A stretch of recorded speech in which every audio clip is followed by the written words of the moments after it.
Hello, everyone. Welcome to the Perspectives with Cathy Zhang. Today, actually, right now, I am in Washington, D.C., and in a few minutes, you are about to hear a personal recount experience of forced organ harvesting in China. So, this man, initially from northeast of China, who survived a forced organ harvesting operation in 2004. Then another attempt to organ harvesting him in 2006. But finally, he was able to escape to, thanks to the UN refugee program in the United States, and he was able to escape to the United States in 4 years ago. So today he is speaking out to recount his experience in China when he went through such an unimaginable operation. So you are about to hear that. And maybe some of you know or do not know that just last week, the Congress unanimously passed an act called the Falun Gong Protection Act, and specifically addressed such issue, which is the forced organ harvesting to the political prisoners in China. So let's. Okay, can I call the meeting to order? You were about to. We are going to start the press conference. His personal experience is, and then judge by yourself. And this is, for me, it's also the first time to hear about this experience and story. Welcome everyone to the press conference. Forced organ harvesting survivor from China recounts the experience. I am Professor Sen Nie. I have been teaching at the Catholic University of America for more than 40 years. I'm also the director of Stop Forced Organ Harvesting by CCP of Washington, D.C., which is the organizer of today's event. Today is about a brave man, Mr. C. Chen Peiming. Okay, it's about a brave man, Mr. C, who decided to step up to tell his story of forced organ harvesting to public. We will also invite medical experts to examine the various medical test results of Mr. C. At the end, we will reserve a Q&A session for the member of the press. Due to the security concern and measures, we only announced this event on Monday. I apologize. I won't be able to provide further information before this event's invitation to the leader of our government. Then I'd like to start with a statement from Ambassador Sam Brownback, who is an advisor to our task. Ambassador Brownback is the ambassador at large of international religious freedom of the State Department. He was the U.S. Senator and also the U.S. Governor. And he is on travel, so he won't be able to make it today, but he sent me his brief statement. I want to start this event with his very brief statement.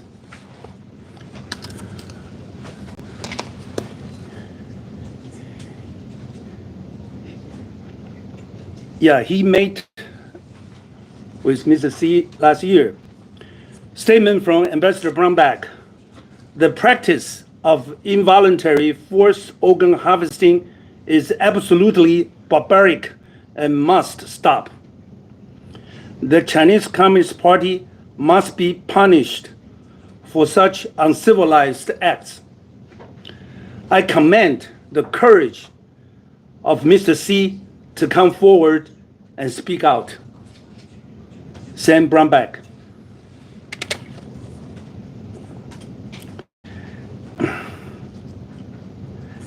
Yeah, and as you know, that the forced organ harvesting was disclosed by the Epoch Time in 2006. Since then, 18 years passed. Millions of Falun Gong practitioners and other prisoners of conscience were murdered by demand of forced organ harvesting.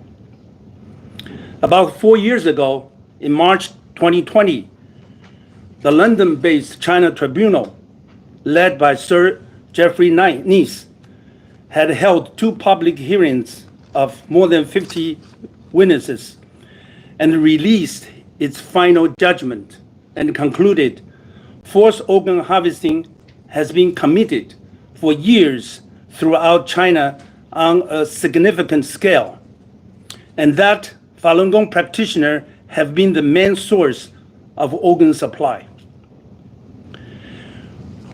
We now show you the victims of forced organ harvesting, Mr. C. Chen Peiming. He will share his full story in Chinese with Ms. Fu as his interpreter. His written speech in both Chinese and English are in the media package. Okay, you can refer to. If you leave your business card with us, we can send you the file, including the photos we're going to show today. Let's give a round of applause for this brave man, Mr. C.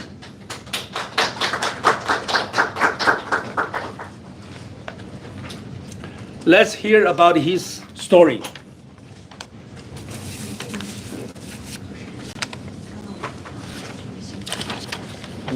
Please reserve your question to the end.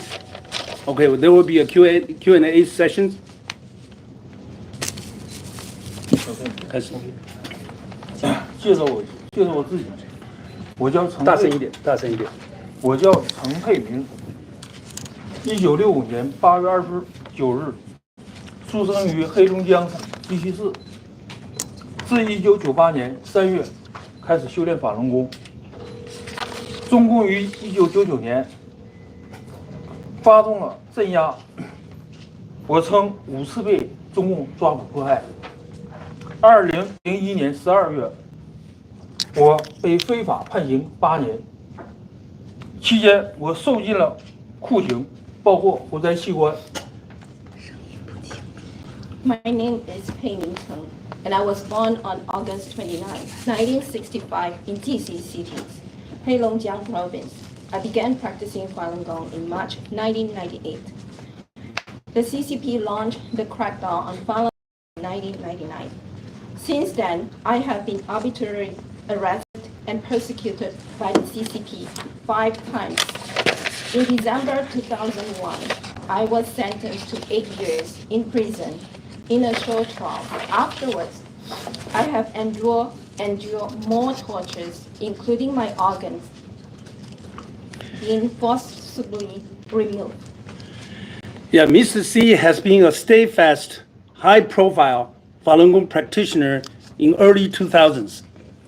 If you search on the minghui.org, the official website of Falun Gong, using his full name, Chen Peiming, you can easily find more than 60 news reports of the persecution of Mr. C individually or with a group during the first 6 years from 2001 to 2007, and another 14 news concerning Mr. C for the following 13 years.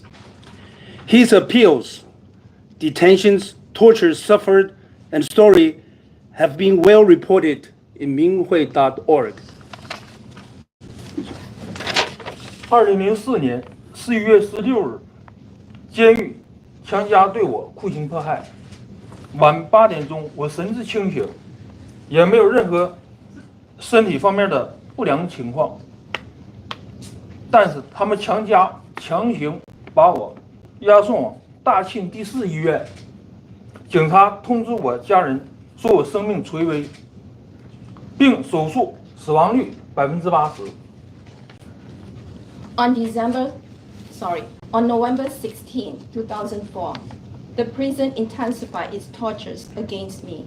At 8 p.m., I was fully conscious and had no other physical issue. But they forcibly took me to the 4th hospital of Daqing. The police informed my family that I was in critical condition and that the probability of death from the surgery was 80%. 他们叫我签字，同意手术，我拒绝了。当时6名警察强行按住我，给我打了麻药。当我19日醒来时，我左脚被靠在床柱子上，一只脚、2只脚、一个手臂同时打滴流，鼻子插氧气管。当天我吃了有人送来的鸡蛋羹。23日，我被押回大庆监狱。They asked me to sign the consent for the surgery, which I refused. At the time, 6 policemen held me down and administered anesthesia. When I woke up on the 19th, my right foot was shackled to the bed. One arm was receiving an IV, and both legs had intravenous catheters. I also had an oxygen tube in my nose. That day, I ate some egg custard that someone brought me. On the 23rd, I was taken back to Daqing prison. 在监狱医院，12月2日，我的伤口拆线完毕。他们用担架将我抬回监所。当天，我天天咳嗽，我的左肋麻木、疼痛，无法躺下，躺都无法躺下，起身无法起身。至今，我的左肋、肋骨后背隐隐作痛，阴天下雨，劳累的身体劳累，都使我这种痛苦难以忍受。At the prison clinic on December 2nd, they removed the stitches from my wound and carried me back to the cell on a stretcher. At that time, I coughed every day. My left rib was painful and numb, and I couldn't get up. To this day, my left arm and ribs still ache, especially on the rainy days or when I am tired, and the pain is unbearable. 一名肇庆警察在我手术期间，他手持枪做警戒。他回到监狱后向犯人说，给一位护士干了30年的医护，第一次碰见对我做器官移植。犯人们纷纷议论我做了移植手术。A prison guard named Zhao stood guard with a gun during the surgery. After returning to the prison, he told his inmate friend that he heard the head nurse say she had been in medical care for 30 years. And this was the first time she encountered a transplant surgery. This inmate talked about it for a year, knowing I had undergone transplant surgery. 把衣服脱掉，把 poster 拿出来。Yeah, Mr. C going to show his 35 centimeter scar.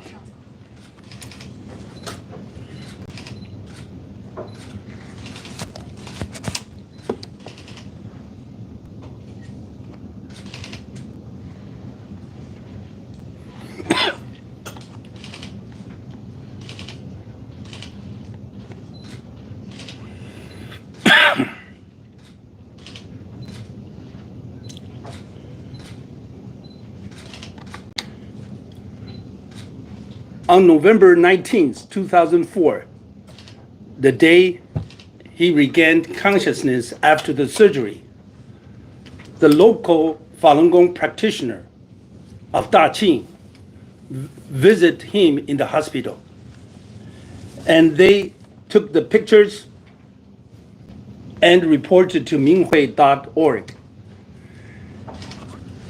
If you you can easily find from the minghui.org, like December 6, 2004, there's an English description of that with these 4 pictures there.2006年2月14日，监狱对我又进行了酷刑迫害，我绝食抗议。到第7天，监狱给我打点滴。3月2日中午，我身体状况非常健康，非常好。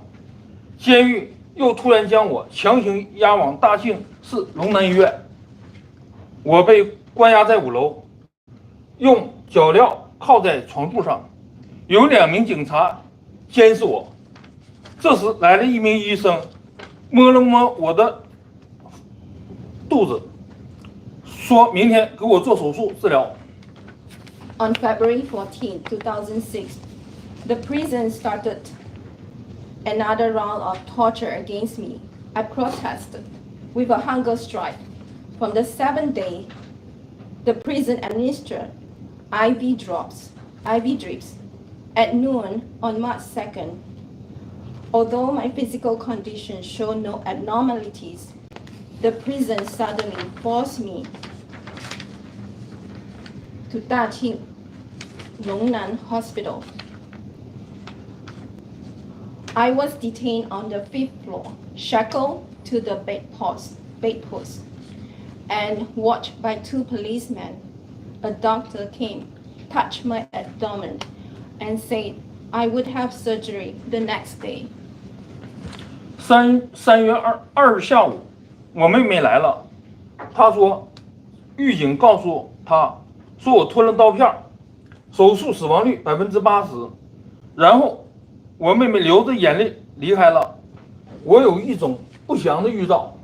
In the afternoon of March 2nd, my sister came.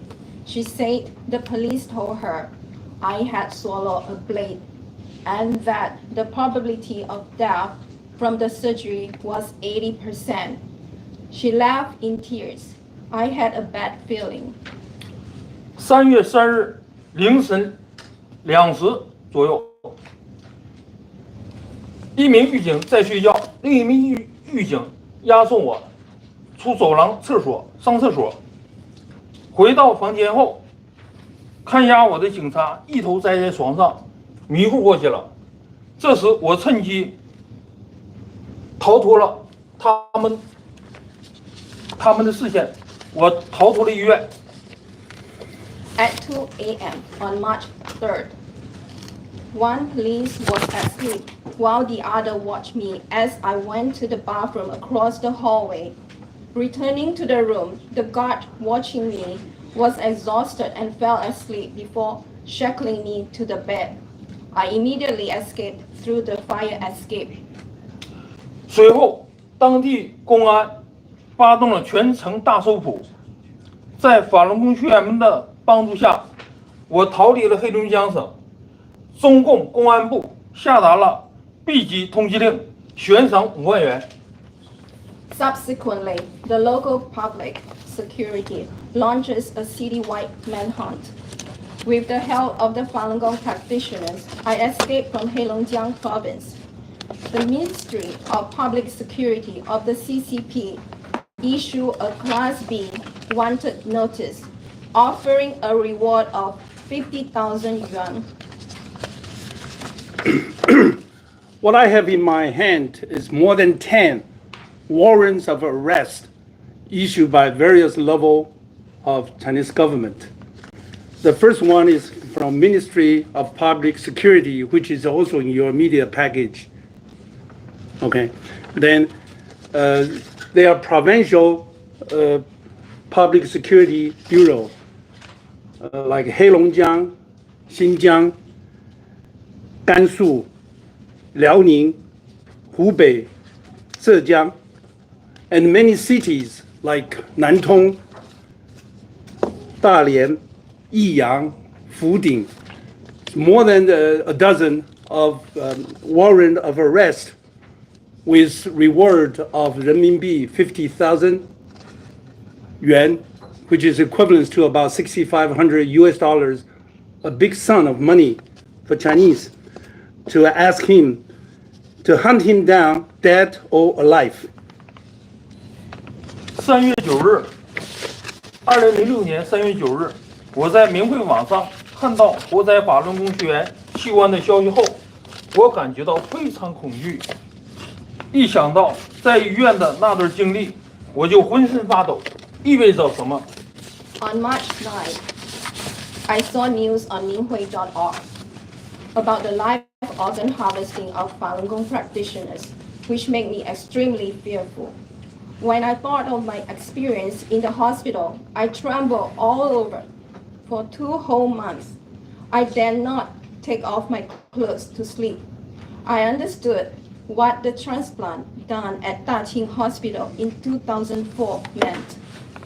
2005年，我辗转逃离了中国，在美国政府的帮助下，2020年，我来到美国，在进行一系列的医学检查后，确认了我的部分肝、肺被强行摘取。In 2015, I fled China after much hardship. With the help of the US government, I arrived in the United States in 2020. After a series of medical examinations, it was shown that part of my liver and lung had been forcibly removed. 我历经千辛万苦，逃离魔窟，来到美国。我的愿望就是要公开我的沉痛经历，揭露中共对我的残酷迫害和强摘器官罪行。希望正义善良的人们能认识中共的邪恶本质，保护我的安全，并尽快制止中共活摘器官的滔天罪恶。谢谢美国政府，谢谢大家。After enduring countless hardship to escape from the den of demons to the United States, my wish is to publicly share my painful experience and reveal the CCP brutal persecution and the crime of forced organ harvesting. I hope that righteous and kind-hearted people will recognize the evil nature of the CCP, protect my safety, and urgently stop the heinous crime of organ harvesting by the CCP. Thank you to the US government, and thank you, everyone. What I have in my hand is there are 5 letters of rescue of Mr. C from U.S. Congress, such as Congressman Dana Rohrabacher from 2016 to 2018. They called the State Departments. They went to Bangkok, Thailand, but it didn't work. Okay, the key person who facilitated the rescue is Dr. Bob Destro, who was the Secretary of State of DRL, Democracy, Human Rights, and Labor. On his job, he facilitated that so that Mr. C can be brought to the US as the last group of people before the COVID-19 lockdown in July 2020. Because the rush invitation, Dr. Destro is out of town. He just sent me a letter of support a few minutes ago. He's the key person to facilitate that. I want to read that to the audience. If you leave your business card, I can send the letter to you. Okay. Dear Dr. Nie, thank you for letting me know that you will be holding a press conference this afternoon. I regret that I'm unable to join you for the event, but I am happy to describe the role that I played in my capacity as Assistant Secretary of State for Democracy, Human Rights, and Labor. The short version of a very long story is that when I learned that Mr. Xi's story, I asked a member of the DRL staff assigned to my office for East Asia Pacific Affairs to investigate this claim made on his behalf and to inquire into his circumstances. The claim was that Mr. Xi was the survivor of attempted involuntary harvesting of his internal organs. Sorry, I need to.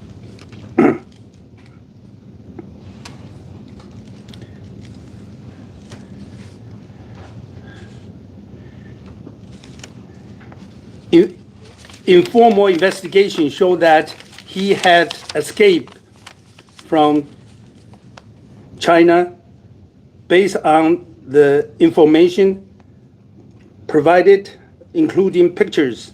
I determined that the case warrants further investigation and set in motion the process through which he came to the United States for examination and further investigation. Forced organ harvesting is a horrific form of human trafficking that occurs on a widespread basis around the world, both well-known and well-documented.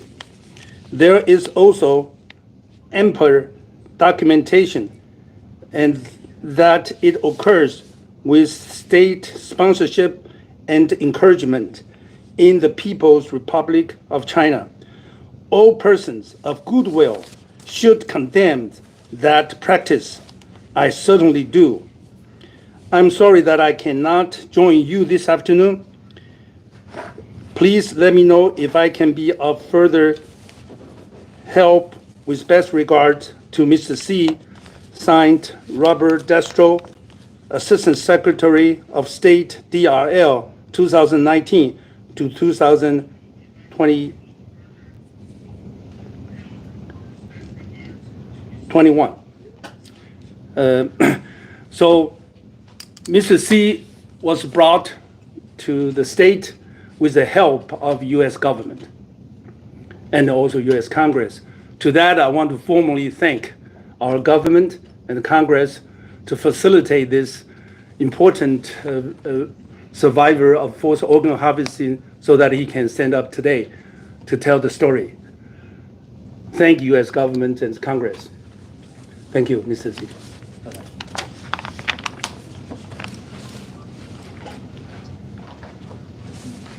任务完成。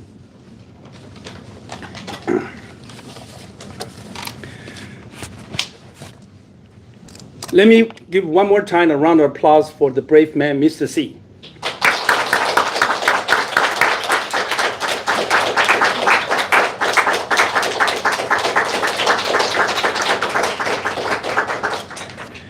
Next, I will invite a medical expert to provide the medical evidence. And before that, I also just received a public statement from Senate Bob Menendez, Democrats of New Jersey, who is a powerful leader on foreign affairs at the U.S. Senate. I will ask Nancy to read that brief statement. He just released the statements today to support our cause and condemn the persecution of Falun Gong.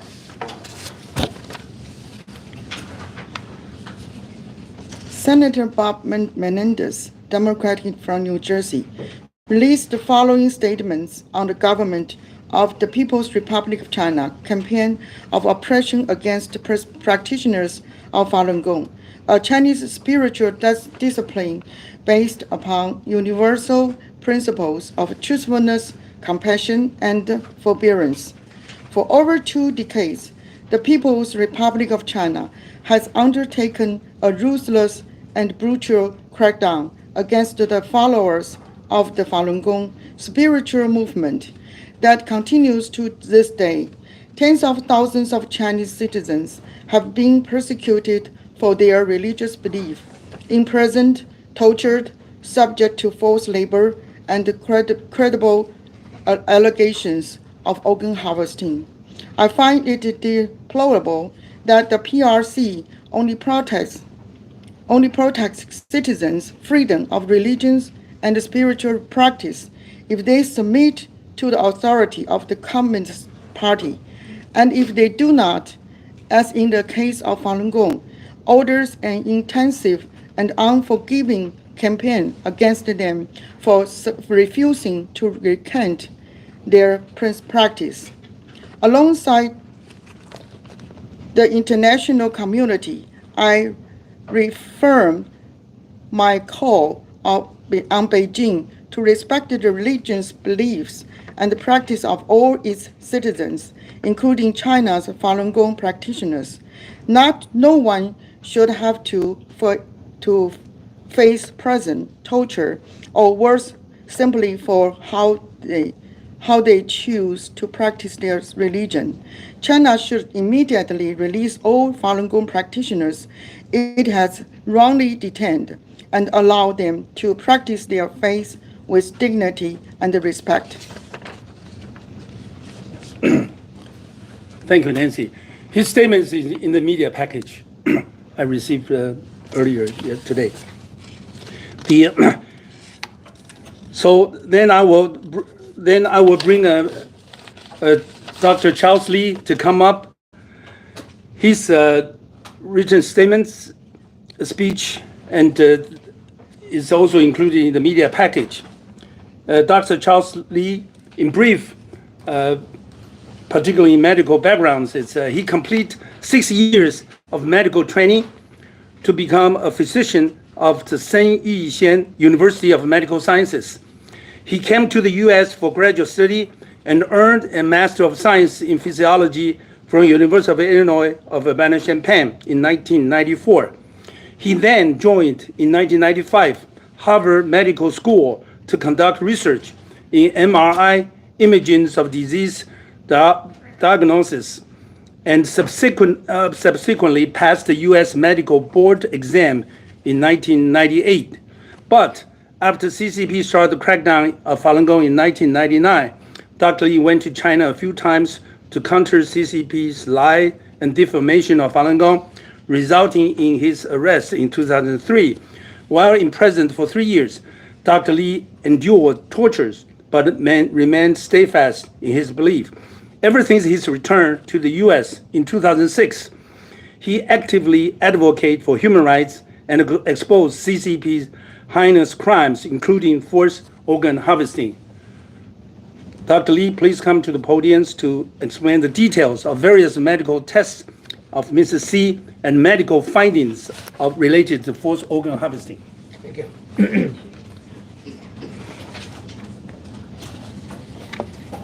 Thank you, Professor Nie. Thank you, everyone.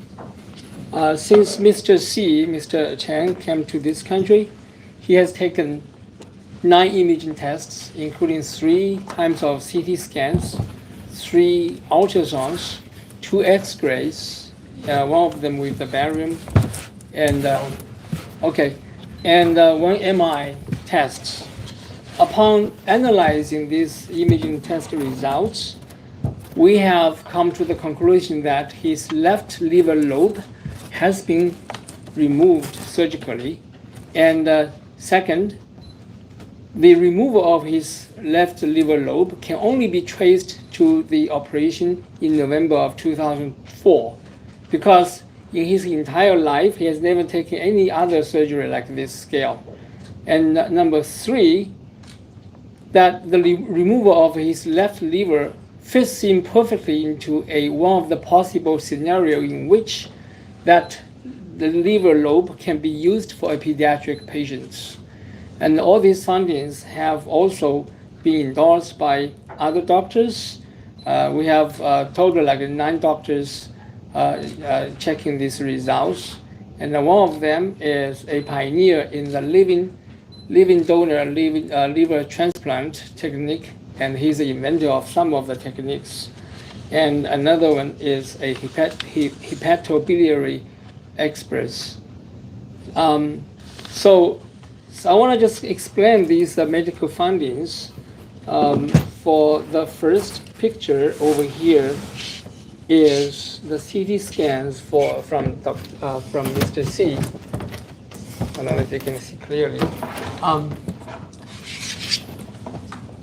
Over here, you can see that the on this side is the missing left lobe, and over here is like some kind of missing. Usually, the liver, left side liver goes to the middle line, at least the nipple line in the middle, and this Mr. C's liver is much shorter, and to explain clearly that. We need to just introduce you the anatomical classifications. This is a topographical anatomy. The liver can be divided into two sides. Like this is the left lobe, which has been removed, and this is the falciform ligament, and this is the right lobe.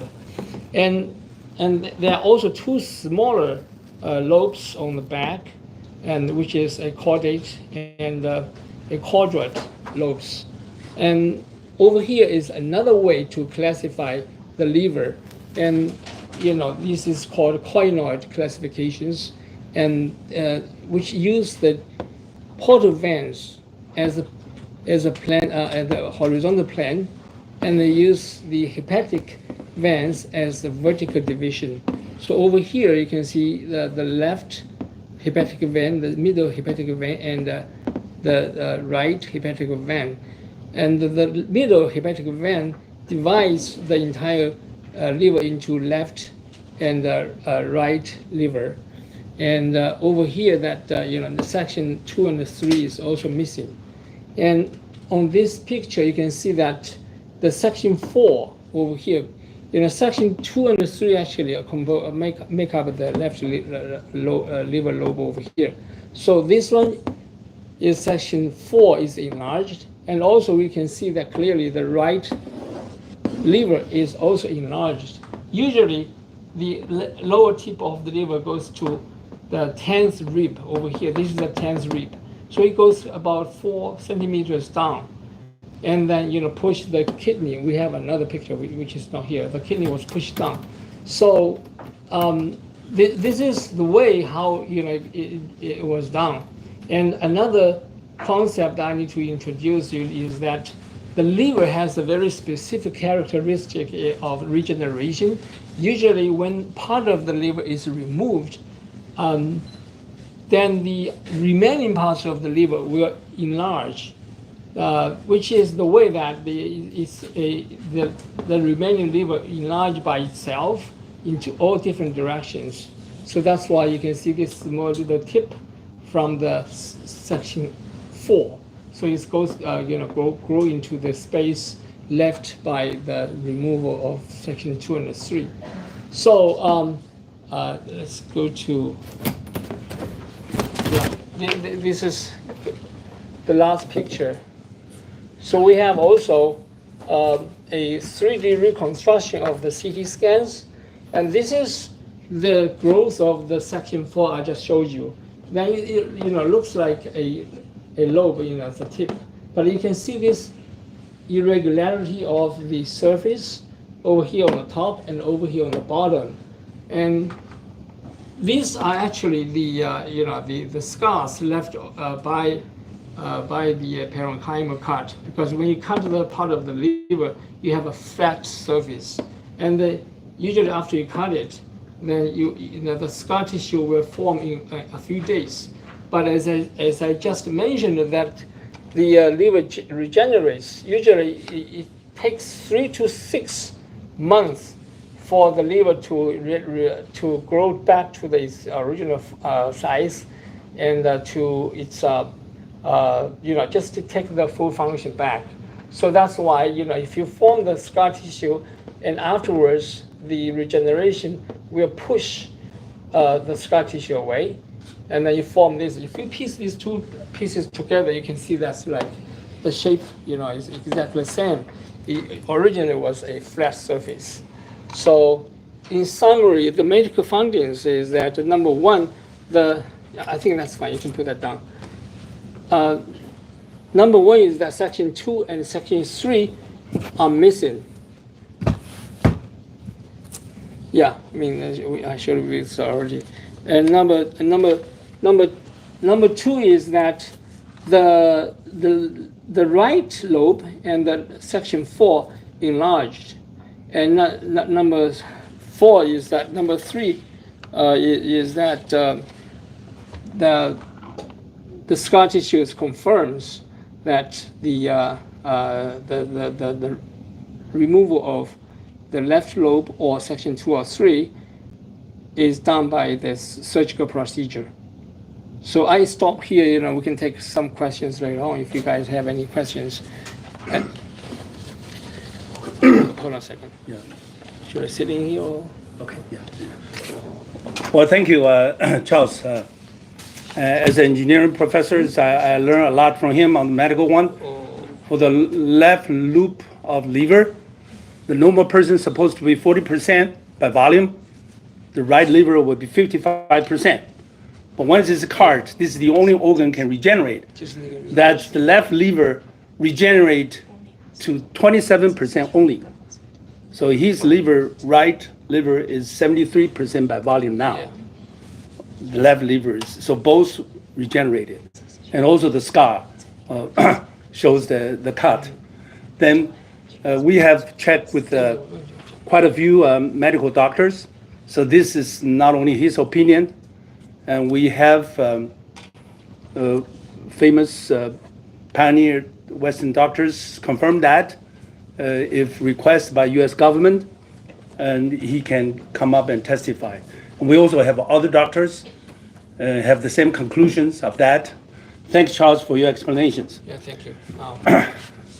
Okay, then with both speakers arranged to speak, then we are now to the last phase that we will reserve the time, the Q&A, for members of medias. You feel free to ask any questions. Yes. So these various medical experts that have looked at the case and say, wow, there's actually removed a substantial portion of this man's liver. What has anyone suggested what the purpose was of doing this? Yes, I mentioned that on the one of the possible scenarios is that the section 2 and 3 can be used for pediatric patients for the transplant. And let me see if I can show this picture. I just might add, I'm aware that in Japan, Japan pioneered a procedure where part of the liver is removed from a donor. The donor survives and is used. So we know there's certainly a precedent for partial liver transplants. Yes. Okay, go ahead. The partial liver transplant started in 1980 something, and in China it started in 1996. In January of 1996, the first partial liver transplant was done in Nanjing, Jiangsu province, and after that, they have done multiple cases. And when his case was performed, the technique is very advanced. Over here, you can just explain this 8 seconds, right? And this, the reason they classify in 8 sections is because all this distribution of the blood vessels and arteries, that kind of things, so they can just follow the lines of the blood vessels to cut the liver. So that's how they do it. For the adult patients, usually you need at least half of the liver. Like you have the middle hepatic vein here, so you need a half, and in almost all cases, the gallbladder will be removed. But this case, the technique is very advanced because they only cut section 2 and 3 for pediatric patients. So that's how they do it. Right? And Mr. C's gallbladder is still here. So that's why if you look, it's kind of sad story because there are so many donors in China. So the actual technique in Chinese doctors, they're more advanced than the Western doctors. At that time, like it's going to 2004. Just Thank you. a quick follow-up. I mean, obviously Falun Gong, I've read multiple reports over the years of Falun Gong practitioners, of course, being killed in the labor camps, disappearing into the prisons and labor camps, never emerging out of hospitals, this sort of thing. So, you wonder, this is incredible evidence, like that they somehow, you would think these evil people would try to destroy the evidence, so to speak, but they didn't here. Do you have any thoughts on this? I'm so sorry. People are typically killed. Yes, is what yes. I'm trying to say. I don't know how to say it. I was trying to say euphemistically because it's such a macabre thing. But Yeah, let me try to address that. Okay, look at this guy, tall guy from Shandong province, originally 180 centimeter, 5'11" foot. At that time, 39 years old. No smoking, no drinking, no bad habit. His organ is premium, high class. And he was sentenced to 8 years of jail terms. That surgery is about 2 years. When he sent him back, he still has 6 years to go. So he's always there. So it's more like to keep him for the future use. Then it could be that the big scars that I asked one of the doctors, say that why you make it such a 35 centimeter scar. Then he said you can look at all the organs clearly. Take whatever you want. But could be that at that time the recipient died or whatever, then he survived. Miraculously survived and sent back to the jail for the next time use. That was what happens 2 years later in 2006. Any further question? Yeah, please mention.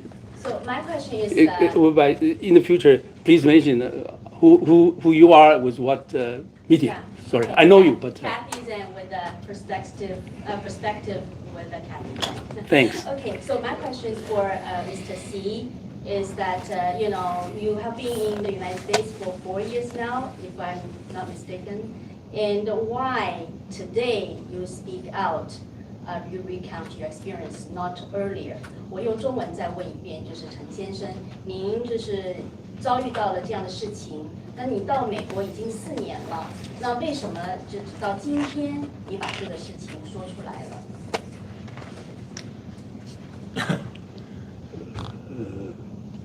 经过这个那个李博士的鉴定，他把这个我整个的真相确认下来之后，我们才出来做这个事情。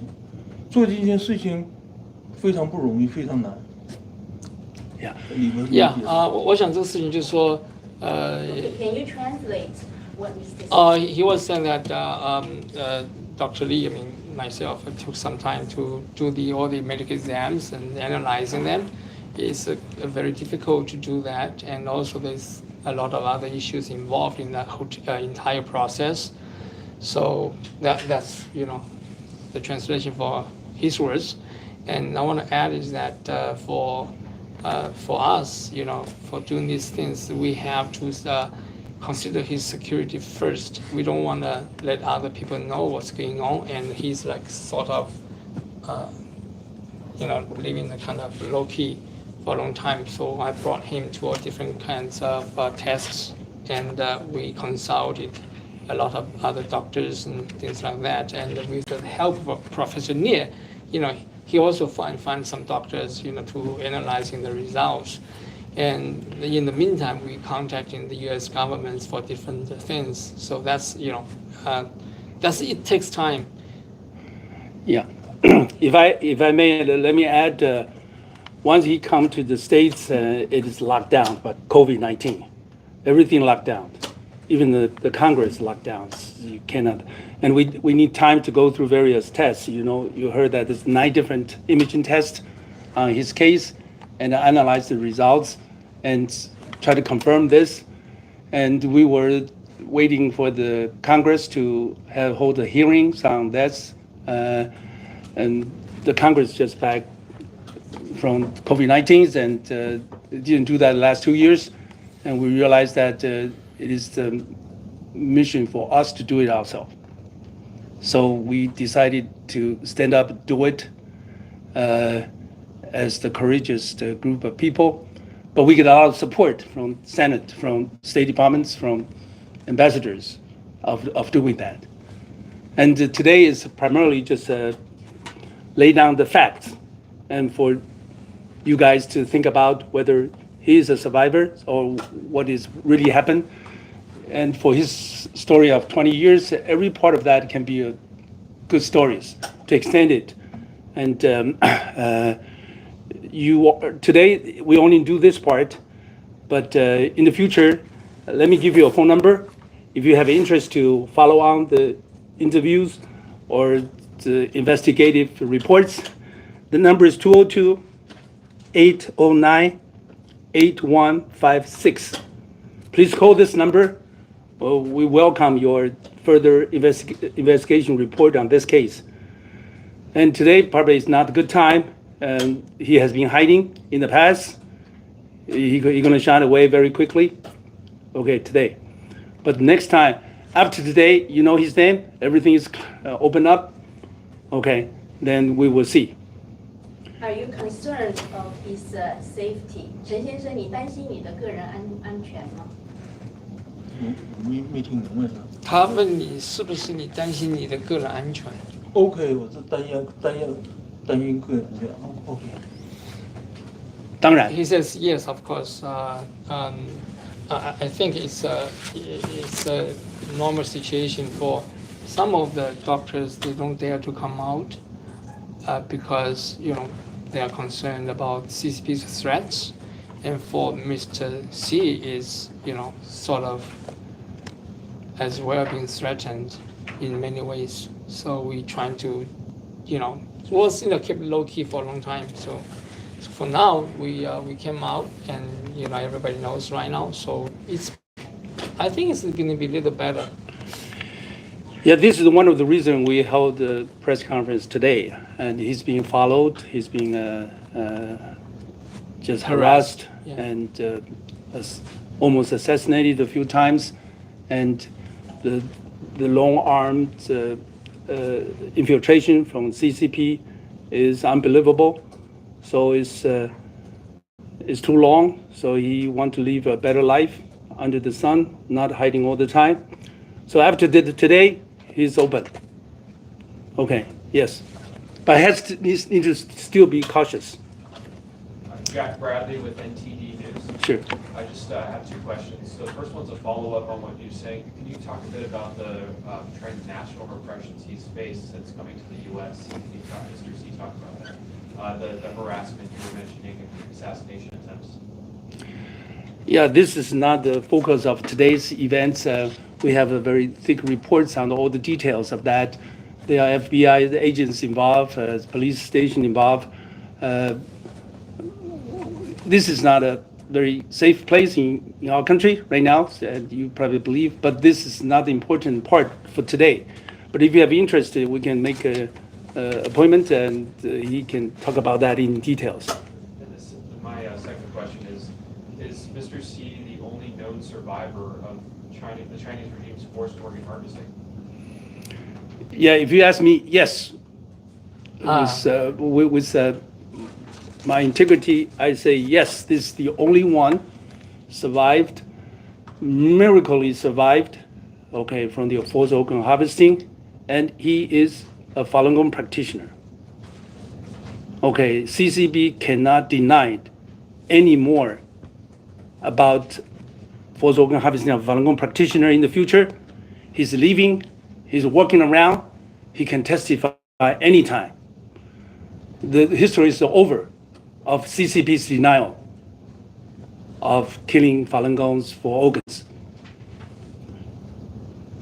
Yes, but this leave it to you. You make judgments and others.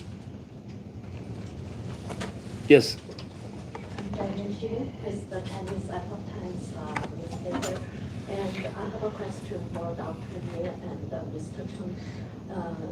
Yeah, you know, last week the U.S.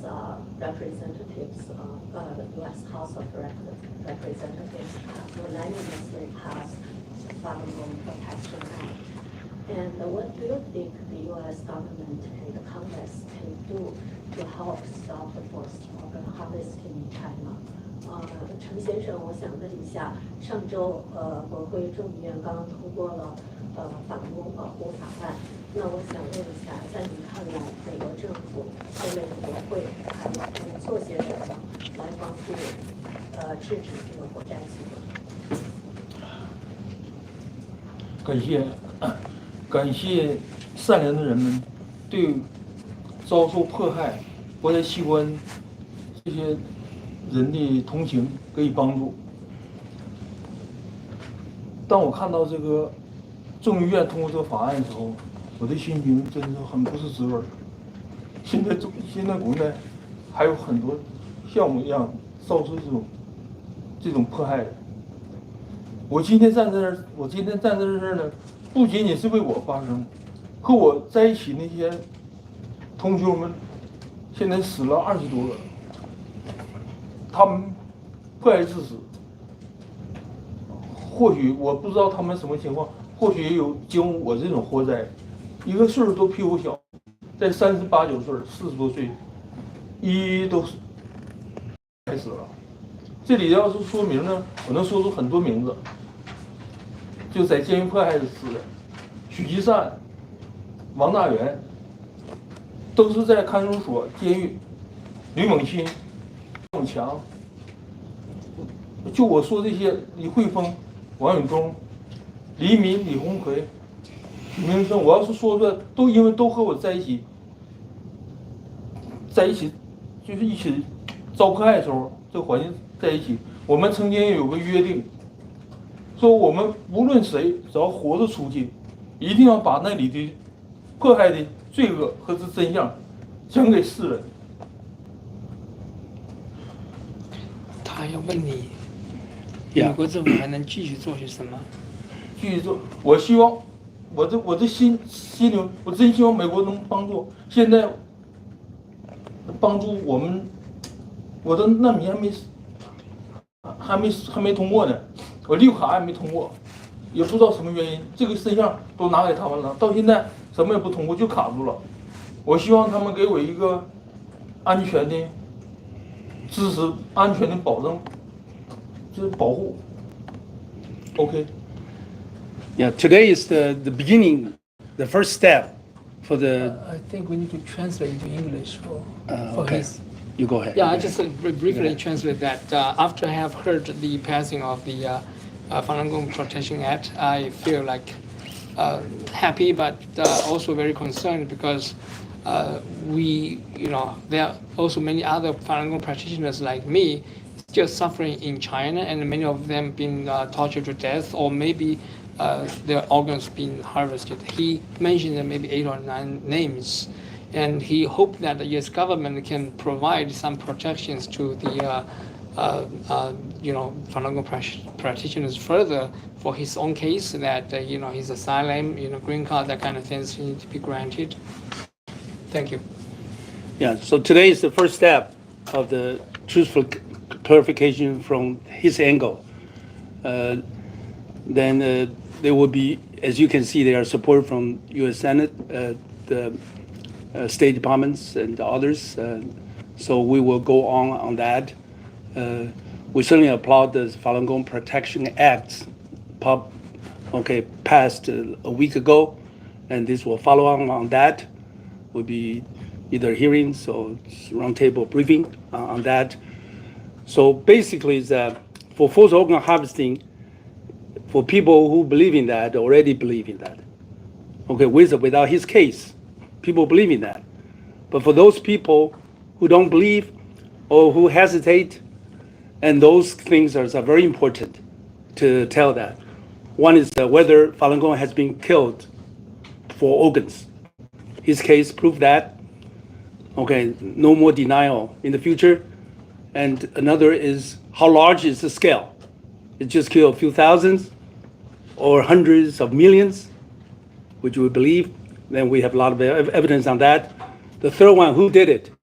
Is that the underground people, bad guys, or greedy doctors for money to do it? Or is orchestrated by CCP, particularly PLAs involved on that? On these three areas, we are continues to explore the truth. Truth is hurting, but we're going to steadfast on the journey to the truth, let people know. Okay, there are people who will, and then come to this side of stratosphere. Yes. Thank you. Nicole with the Park Times. So I'm curious to Dr. Lee. So have you, in your medical career, have you seen any cases like this where doctors would remove a portion of a person's organs, you know, both the kidney and part of the liver like that? No, I have not. I just learned, from other doctors. Huh? What would be, like an occasion for that in your interpretation of this? Into what? I just want to hear your interpretation of this. Interpretation of this on what? On what kind of stuff? What kind of meaning? Right. Yeah. Sorry. You can just. I think you are already proceeding to. Yeah, I don't know. I explained to this reporter about this partial liver transplant, and the reason is that in the Western society, the organs are very difficult to get, and then over time people find out like there are some organs like a kidney, you can get one kidney from one person, and the donor can still alive, living for normal life. So then they find out if the liver is sort of same nature, because liver has its own characteristics of regeneration, which is very good for transplant, because the donor can still survive. So that's why they developed this kind of technique to, cut part of the liver, especially among the family members. They always, trying to find if it's possible to do that. So now actually the development in China is very alarming, because they have this kind of children transplant centers, in Shanghai, just a few months ago. And his case is perfectly fit in the scenario, possibly that, his liver is used for a child. So that is why, for the medical field, it is more practical, more doable to have partial liver transplant among family members or from, donors who can still live. So that's different from in the Western society, the organs usually is kind of by luck. You have donor list, then people, when they die, by accidents or have some other disease, some other organs can be used. So these people will be listed, and then if there's recipients, they want the organ, they can find from the list. So that's kind of, in the Western society, the expansion of the transplant business. But in China, it's totally different, because, as I said, the technique in his case is very advanced in many ways. Because there are so many donors, false donors, they can use this practice, the technique. Okay, we don't have much time left. Let's have one or two questions. Okay. This is Sean Ling from China Insights. So one question for Dr. Lee.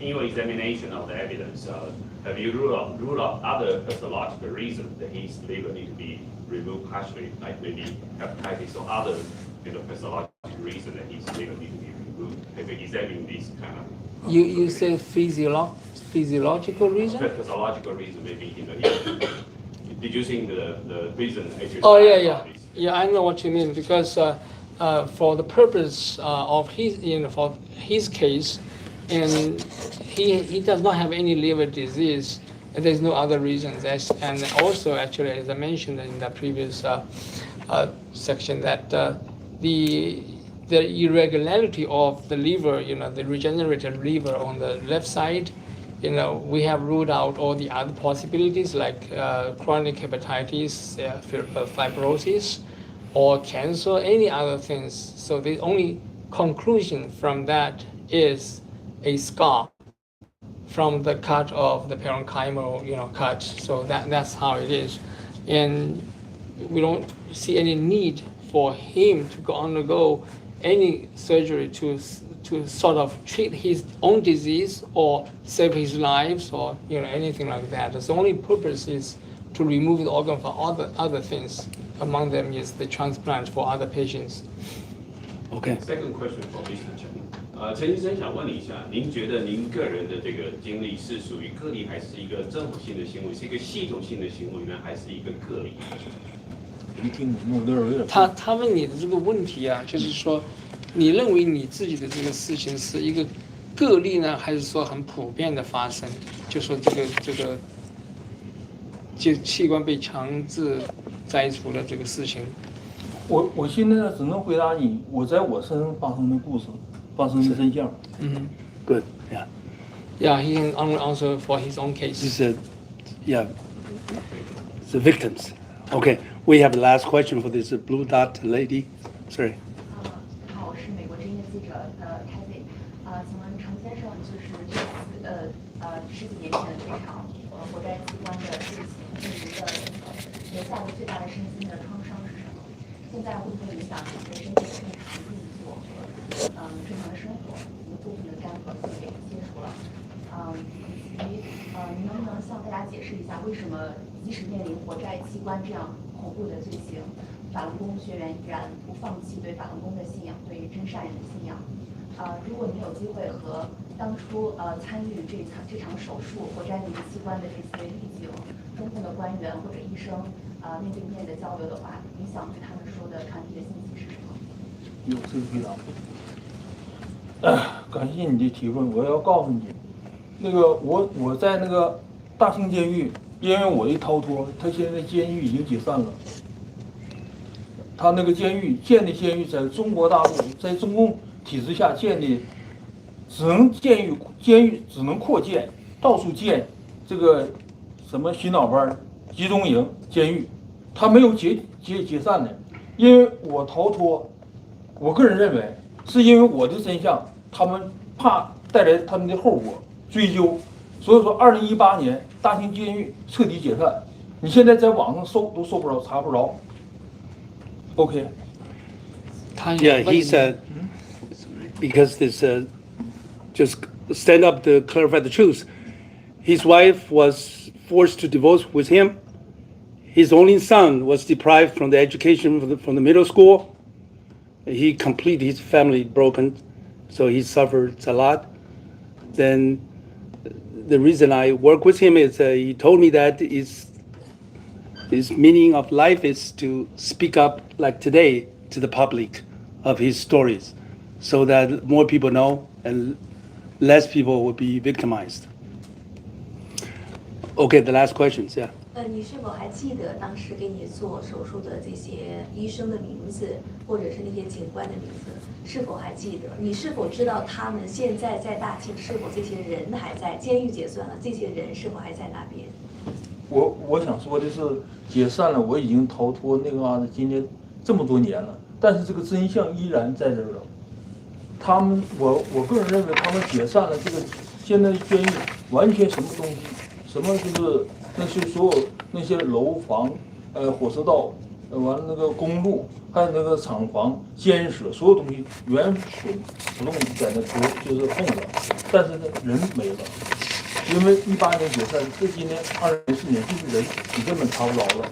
在网上对我我刚才想的就是我特意想一个事儿，可能所谓分手答我就没听明白，因为我耳朵被他们打背了，就说这个拳头也不知道打多少打背了，所以我没听明白。刚才有一个问我的，我就挺感谢你的，就问我个人安全问题。我现在始终被追杀着，我的汽车。他们给我转的眼，人工的就跟那个电钻转的眼儿。我现在还有这个就是证据。完了，我这2次对我的追杀，我这里都有证据。就是说，完了之后，我想他对我安全我为什么这么着急呢？因为他们真是就是我在家了，我来的今天来了，我前天他还上我家就划我的车，就是就我也不知道是谁。就是盯着我，你来美国4年之后，一直在发生类似的事情吗？一直发生。这4年当中一直在发生。一直在我不知道怎么能找到我，对。好，这个我们深度报道再说。OK， 今天就不谈那个。We are running out of time. Well, let me conclude that. Thank you very much for the member of press to come to cover the story. Okay, we simply present the facts to you, and how to interpret that, it's up to you. Okay, we will continue to do that, and to keep the same thing that he will sneak off very quickly after this event. But if you have further interest about him, I gave you a number. Please call that number. We will try our best to collaborate and help the truth to be clarified more. Okay, and forced organ harvesting is much more serious than those leaders say that then people can comprehend. Together, let's work together to help stop this forced organ harvesting and persecution of the Falun Gong. Thank you for coming. Thank you. Thank you. Okay, you are brave to come too.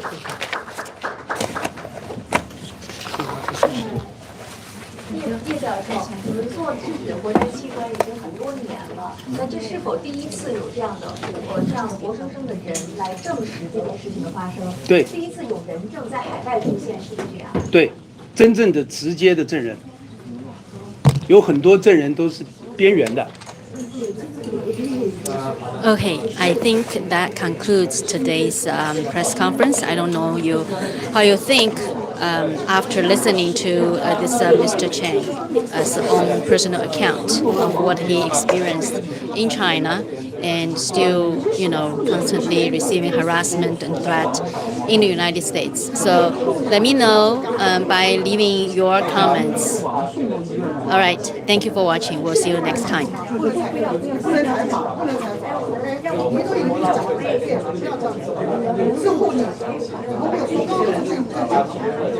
打电话，然后打